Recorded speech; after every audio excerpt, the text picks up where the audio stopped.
नमस्कार बच्चों, आज हम लोग इलेक्ट्रोकेमिस्ट्री का लेक्चर नंबर 5 पढ़ने जा रहे हैं।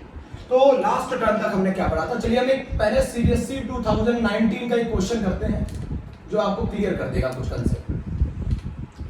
ये सीबीएसई 2019 का क्वेश्चन है, उन्होंने लिख दिया ये बी है और ये लिख दिया उन्होंने ए। यहाँ लिखा लैम्डा एम है और यहाँ लिखा रूट सी। सीबीएसई 2019 का क्वेश्चन है। पूछ रहे हैं हमसे पहली बात ए क्या है, बी क्या है, ये हमसे पूछ रहे हैं। पहला क्वेश्चन ये पूछ रहे हैं ए क्या है, बी क्या है। फिर पूछ रहे हैं अगर हम एक्स्ट्रापोलेट कर दें ग्राफ को, अगर हम ग्राफ को एक्स्ट्रापोलेट कर दें तो हम किसका लैम्डा एम इनफाइनाइट पता कर सकते हैं, है ना, और किसका पता नहीं कर सकते और क्यों नहीं कर सकते। मेरा क्वेश्चन सुन लिया आपने, मुझे लग रहा है। क्वेश्चन ये बोल रहा है, पहली बात बताइए ये बी कौन है, ये ए कौन है, और अगर मैं ग्राफ को एक्स्ट्रापोलेट कर दूं तो मैं किसका लैम्डा एम इनफाइनाइट निकाल सकता हूं। मेरी बात सुन रहे हैं ना, किसका लैम्डा एम इनफाइनाइट निकाल सकता हूं और किसका lambda M infinite graphical method से नहीं निकाल सकता। ये क्वेश्चन सीबीएसई ने पूछा है, मैं आपको बता दूं।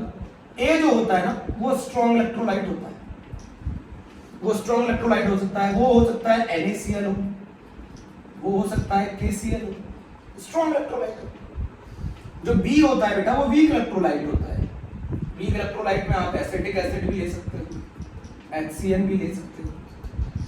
मैंने आपको कल के पिछले टर्म में मैंने आपको एक चीज सिखाई थी कि स्ट्रॉन्ग इलेक्ट्रोलाइट का लैम्डा एम में जो चेंज आता है with decrease in concentration, with increase in dilution, वो ज्यादा नहीं आता। क्यों नहीं आता मैंने आपको बताया था, क्योंकि स्ट्रॉन्ग इलेक्ट्रोलाइट फुली डिसोशिएट होते हैं आयंस में। डाइल्यूशन करने पर उनके नंबर ऑफ आयंस में कोई फर्क नहीं पड़ता, बट डाइल्यूशन करने पर उनकी आयनिक मोबिलिटी बढ़ती है, और आयनिक मोबिलिटी से मोलर कंडक्टेंस थोड़ा इंक्रीज करता है, ज्यादा इंक्रीज नहीं करता। स्ट्रॉन्ग इलेक्ट्रोलाइट का मोलर कंडक्टेंस विद डाइल्यूशन ज्यादा इंक्रीज नहीं करता है। क्यों नहीं करता है? क्योंकि वो सिर्फ आयनिक मोबिलिटी बढ़ती है, आयंस का मूवमेंट बढ़ता है। जितना ज्यादा डाइल्यूशन करोगे उतना ज्यादा आयंस का मूवमेंट बढ़ेगा, बट जो मेजर फैक्टर है वो नंबर ऑफ आयंस है। नंबर ऑफ आयंस में ज्यादा चेंज नहीं आता है, इसीलिए स्ट्रॉन्ग इलेक्ट्रोलाइट की वैल्यू एक लिमिट तक ही इंक्रीज करती है, एक लिमिट तक इंक्रीज करती है। तो आपको पहला क्वेश्चन तो क्लियर हो गया। पूछा था ए कौन है, ए स्ट्रॉन्ग इलेक्ट्रोलाइट है। ए में जो चेंज है वो कम है ना, देखो ना चेंज कम है। और strong electrolyte Debye Hückel Onsager अगर इक्वेशन भी फॉलो करती है, lambda M is equals to lambda M infinite minus B root C. बताइए किसके क्वेश्चन में आया, जी मेंस 2014 में आया। उन्होंने सिर्फ ये पूछा था, ये इक्वेशन का नाम क्या है, Debye Hückel Onsager equation. मेरी बात सुन ली ना आपने, Debye Hückel Onsager equation है। क्वेश्चन समझिए पहले, सीबीएसई बोर्ड का 2019 का क्वेश्चन आया कि आप ये बताइए बी कौन है, ए कौन है। अब वो कह रहे हैं अगर मैं एक्स्ट्रापोलेट करूं,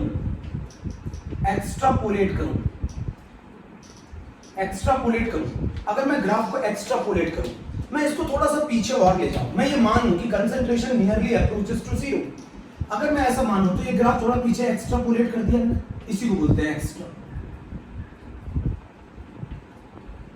इस ग्राफ को मैंने थोड़ा एक्सटेंड किया तो मैं किसकी डेफिनेट लिमिटिंग वैल्यू निकाल सकता हूं, मैं मोलर कंडक्टिविटी निकाल सकता हूं एट इनफाइनाइट डाइल्यूशन। मेरी बात समझ रहे हैं ना। अगर मैं एक्स्ट्रापोलेट करूं तो मुझे एक लिमिटिंग मोलर कंडक्टिविटी मिल जाएगी, किसकी, स्ट्रॉन्ग इलेक्ट्रोलाइट की। ग्राफिकल मेथड से वो वाई एक्सिस को कट करने लग जाएगा। वाई एक्सिस जहां कट होगा वहां पर कंसंट्रेशन कितना है, यहां पर कंसंट्रेशन कितना है, 0। यहां पे डाइल्यूशन कितना है, इनफाइनाइट। तो हमें एक डेफिनेट वैल्यू मिल जाएगी ना लैम्डा एम इनफाइनाइट। बेटा लैम्डा एम इनफाइनाइट हमें क्या बताता है, इससे ज्यादा मोलर कंडक्टेंस नहीं हो सकता चाहे आप कितना भी डाइल्यूशन कर लें। This is the maximum value, ये मैक्सिमम वैल्यू है। तो अगर मैं स्ट्रॉन्ग इलेक्ट्रोलाइट में एक्स्ट्रापोलेट कर दूं ग्राफ को तो मुझे वो लैम्डा एम इनफाइनाइट मिल जाता है, किसका, स्ट्रॉन्ग इलेक्ट्रोलाइट का। तो स्ट्रॉन्ग इलेक्ट्रोलाइट का we can calculate the lambda M infinite of strong electrolyte by extrapolating the graph. Extrapolate करके हम ग्राफ का क्या ऑब्टेन कर सकते हैं, स्ट्रॉन्ग इलेक्ट्रोलाइट का लैम्डा एम इनफाइनाइट ऑब्टेन कर सकते हैं। अब मैं आपको एक चीज और बता दूं, आप जब ये लैम्डा एम 0 लिखते हैं या लैम्डा एम इनफाइनाइट लिखते हैं तो मैं आपको बता दूं, ये इनफाइनाइट जो है ना, ये इनफाइनाइट जो है, ये इनफाइनाइट, ये डाइल्यूशन को बताता है, वॉल्यूम को बताता है। इसका मतलब वॉल्यूम टेंड्स टू इनफाइनाइट। ये जो 0 है ना, ये कॉन्सेंट्रेशन को बताता है, concentration tends to 0।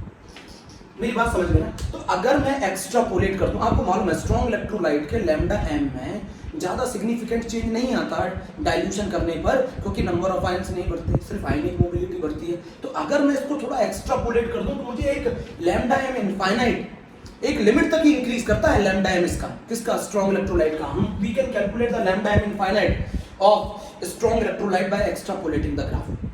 But for weak electrolyte, the graph is almost, बहुत ज्यादा चेंज आता है बेटा। बहुत ज्यादा चेंज क्यों आता है मुझे जरा बताओ, बहुत ज्यादा चेंज क्यों आता है? क्योंकि नंबर ऑफ आयंस इंक्रीज करते हैं।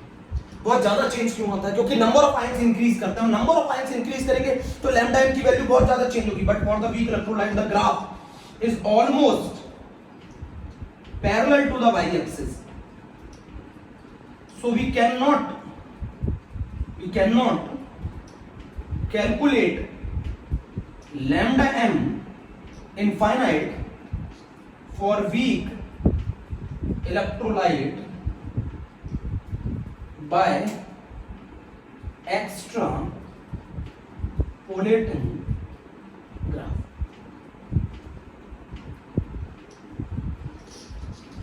मेरी बात सुनिए आप बहुत ध्यान से सुनिए बच्चों। आपने सुना मेरी क्या बोला मैंने? अगर हम वीक इलेक्ट्रोलाइट ले लें बेटा, वीक इलेक्ट्रोलाइट का लैम्डा एम बहुत ज्यादा इंक्रीज करता है, क्योंकि नंबर ऑफ आयंस इंक्रीज करते हैं। वीक इलेक्ट्रोलाइट आपको अच्छी तरह मालूम था, वो फुली डिसोशिएट नहीं होता है। जैसे ही आप डाइल्यूशन करेंगे वो उसके नंबर ऑफ आयंस बढ़ेंगे बढ़ेंगे बढ़ेंगे, लगातार बढ़ता जा रहा है। कहां तक बढ़ेगा? इनफाइनाइट तक। हमें नहीं मालूम है वो कहां तक, क्योंकि हम डाइल्यूशन करते जाएंगे, अल्फा बढ़ता जाएगा। तो हमें एक definite limiting value graphical method से हम कैलकुलेट नहीं कर सकते वीक इलेक्ट्रोलाइट का। उसका रीजन है the graph is almost parallel to the Y axis. वो बढ़ता ही जा रहा है। अब मुझे कहां मालूम कि वो कहां तक बढ़ रहा है? वो एक डेफिनेट लिमिटिंग वैल्यू हमें नहीं दे पाता ग्राफिकल मेथड से। So we can not calculate the lambda m infinite for the weak electrolyte by extrapolating the graph, because the graph is almost parallel to the y axis। almost parallel to the y axis क्यों है? क्योंकि on dilution the number of ions increases, सही है। the lambda m is increasing, lambda m बढ़ता जाएगा। कहां तक बढ़ रहा है बेटा पता नहीं है। डाइल्यूशन तो आप करते जा रहे हो, तो उसके एक डेफिनेट लिमिटिंग वैल्यू नहीं मिल पाती। किसके लिए नहीं मिल पाती? वीक इलेक्ट्रोलाइट के लिए नहीं मिल पाती, बट स्ट्रॉन्ग इलेक्ट्रोलाइट के लिए डेफिनेट वैल्यू मिल जाती है। आप ये क्वेश्चन एक पूरा तैयार कर लो, सीबीएसई बोर्ड 2019 में आया, आप इसको लिख लो।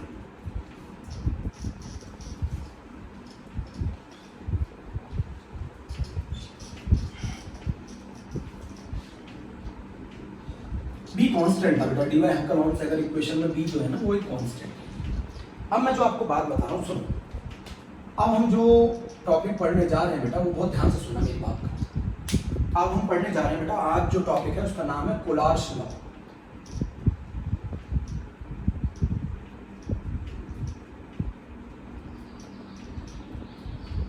कोलार्स लॉ को मैं पहले समझा दूं, सुनो ध्यान से। ये क्या कहता है पहले तो हम इसको समझ लेते हैं। पहले ये कहता है, फिर डेफिनेशन लिखेंगे। ये कहता है, जब देखिए सुनिए पहले, eight infinite dilution weak electrolyte is also behave as a strong electrolyte, क्योंकि वो क्या हो जाता है? completely ionized। पहली बात तो आप ये लिख लीजिए बेटा, इनफाइनाइट डाइल्यूशन तक वो मैक्सिमम आयोनाइज हो जाता है। तो at infinite dilution weak electrolyte भी कंप्लीटली आयोनाइज हो जाता है, बिल्कुल किसकी तरह? स्ट्रॉन्ग इलेक्ट्रोलाइट की। At infinite dilution weak electrolyte is also behave as a strong electrolyte, it is completely ionized. ये क्या कहता है? ये कहता है एट इनफाइनाइट डाइल्यूशन, ये लॉ कहता है, सुनिए मेरी बात। ये कहता है एट इनफाइनाइट डाइल्यूशन, अगर मैं इनफाइनाइट डाइल्यूशन ले लूं तो जो मोलर कंडक्टिविटी होगी, the molar conductivity of electrolytic solution is the sum of molar conductivity of cation and molar conductivity of Na। ये सिंपल वर्ड्स में है।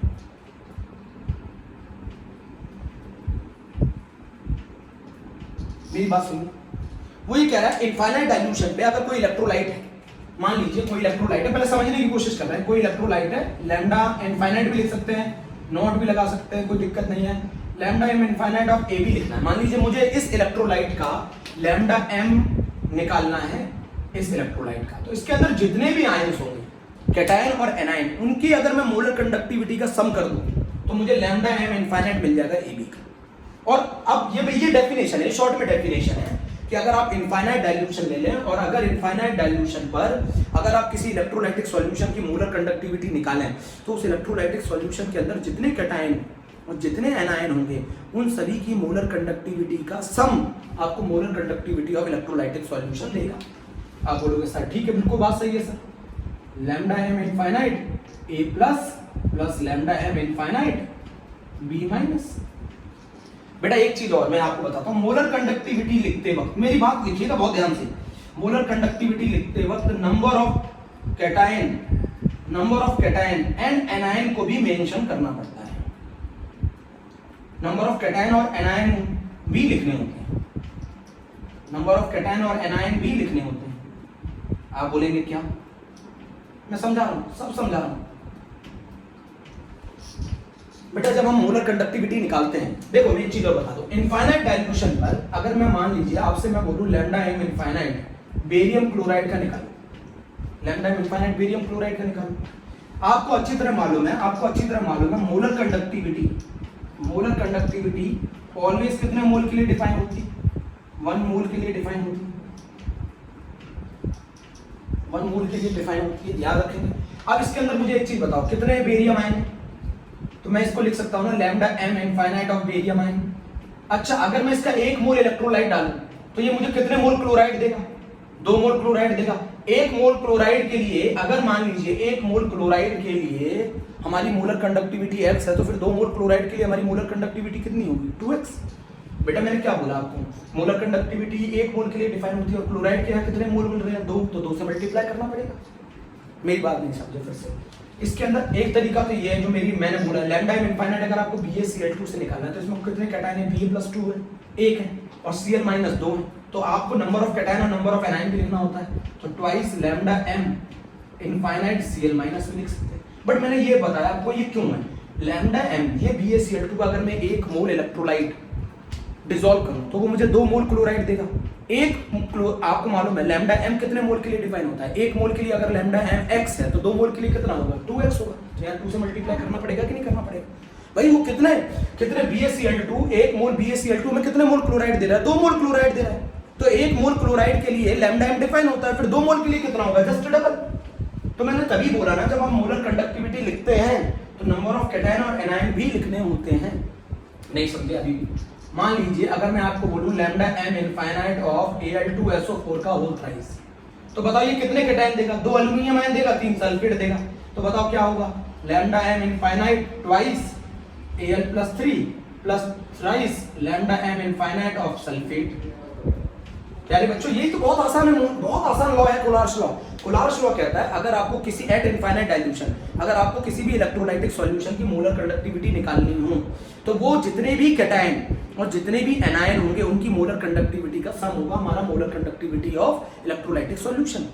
मैंने यहाँ लिखा है क्लियर, जितने कैटायन और जितने एनायन होंगे उनको भी लिखना होता है मोलर कंडक्टिविटी लिखते वक्त। मेरी बात नहीं समझ रहे अभी आप, मेरी एक और बात समझिए, मैं ये क्या समझाना चाहता हूँ, अगर मैं 1 मोल अल्यूमिनियम सल्फेट लूं, 1 मोल इलेक्ट्रोलाइट, इसको अगर डिसॉल्व करूं तो ये मुझे 2 मोल अल्यूमिनियम आयन देगा, 3 मोल सल्फेट देगा। मोलर कंडक्टिविटी कितने के लिए डिफाइन होती है, 1 मोल के लिए, तो 1 मोल अल्यूमिनियम आयन के लिए अगर मान लीजिए मोलर कंडक्टिविटी x है तो फिर 2 मोल अल्यूमिनियम आयन के लिए कितनी होगी,